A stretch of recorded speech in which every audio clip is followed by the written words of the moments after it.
Hi guys, how are you? My name is Markus, I'm a coach at the Academy of Poker, and I'm here to teach you profitable and easy to use strategies that allow you to boost your poker skills. And today we will talk about downswings. I will tell you about the best ways to prepare for the dark times and get out of it with minimal loss to your bankroll and of your mental health. Before we start though, let me invite you to join our YouTube channel. It's the best way to stay in touch and get access to the content we release for you. Also, don't forget to follow us on Facebook, Twitter, Instagram and everywhere else. There you can find tons of contents of true poker champs and for true poker champs. Now, let's get back to the downswings and here we go. First thing, prepare a safety bag. So first things first, playing out of roll is still one of the most expensive mistakes players can make. It concerns not only beginners, but also big grinders that have millions of hands under their belts. And I must confess, I used to make that mistake too in my early beginnings. So if you're playing MTTs, be ready for long and hard winters, because the winter is gonna come. And even the most liberal bankroll management rules suggest using at least 100 buy-ins, and that's really, really low. If you're playing like big Sundays, for example, that have thousands of entries, or often jump into a late rack, or have a lot of turbo and hyper turbo structures in your daily schedule, then your roll should be even bigger.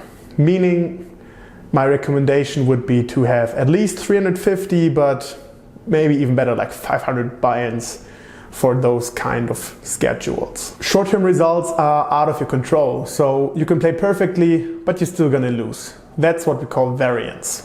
And you're gonna learn to hate and love the variance. So don't be careless, fix your roof before it starts to rain. And it will allow you to keep a strong mind even if the graph goes down. And yeah. But there's also another way not to lose your money.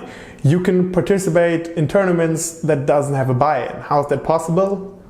I think you know what I'm talking about. I'm talking about free rolls, of course. One of these free rolls is conducted by our Academy of Poker. And besides the fact that you don't have to pay a cent to participate, you will play in a tournament with a very convenient structure and you will not fight with regulars, because it will only consist of our beloved Academy of Poker players. If you want to take part in our tournament, click on the link below in the description and register. But now, let's talk about another problem. Another pretty big problem for hundreds and thousands of players is their enormous ego. So even the top winners sometimes suffer from it. During a downswing, the issue becomes even worse. So there's really nothing wrong in moving down in the limits. You just consider it as a strategy to retreat that makes you breathe for some moment, because apparently your current limit's not working so well. You can just, as I said, take a breath, lick your wounds and then strike back with full force. And don't bother what other players say. If you're used to playing, I don't know, $11 tournaments and go back to $2, $3 tournaments, it's just gonna happen. But if you stick to your bankroll management, that's what you have to do, because otherwise you will get broke. Also, the stress from it, because of the money pressure as you're losing more and more of your bankroll, will not help your games. Exceptions happen, of course. I know guys who start playing even better when they are in the danger of being broke, and yeah, that's good for them, but most of the times it's not gonna work like this. Too many players lose everything because they are too stubborn to get back. And yeah, don't fall in that same trap. Be wise and leave your ego behind. When you're in a downswing, it may feel it doesn't matter how good you play right now, because there's just the next bad beat around the corner waiting for you to hit you in the knee and take away all your chips. But you have to play carefully. So as long as you're doing a great job, for example, you're having kings and you're short, so you're going all in, and some other guy for, let's say, 10, 15 big blinds just calls you with ace-3, for example, and the door card is an ace. Shit happens. What can you do? In the normal conditions, you would have called it like a normal cooler and it happens. But if you're in a downswing, it's gonna crush you more and more. You switch into tilt mode in a second and then start shoving idiot hands and play like a crazy monkey for the rest of the night. And that's not gonna help, because you really think you will make money out of playing so crazy after that? I don't think so. My recommendation is pretty simple. If you're on a steam, if you're on tilt and things are not going the way you want them to and they're getting out of your control, just stop registering new tournaments. Even leave 1 or 2 tables, whatever is left, and take a breath. It's not gonna make a big difference if you then miss maybe 2, 3, 4 hands in an online poker tournament, especially if you're not in the blinds. So it's just gonna be the ante and that's it. But even if you're in the blinds, if you play on tilt in those 3, 4 hands, you're probably gonna lose even more. So stand up, take a breath, drink a glass of water, and just calm down. You can even make a longer pause. So if there was a really bad session, maybe skip a whole day, skip 2 days, skip a whole week.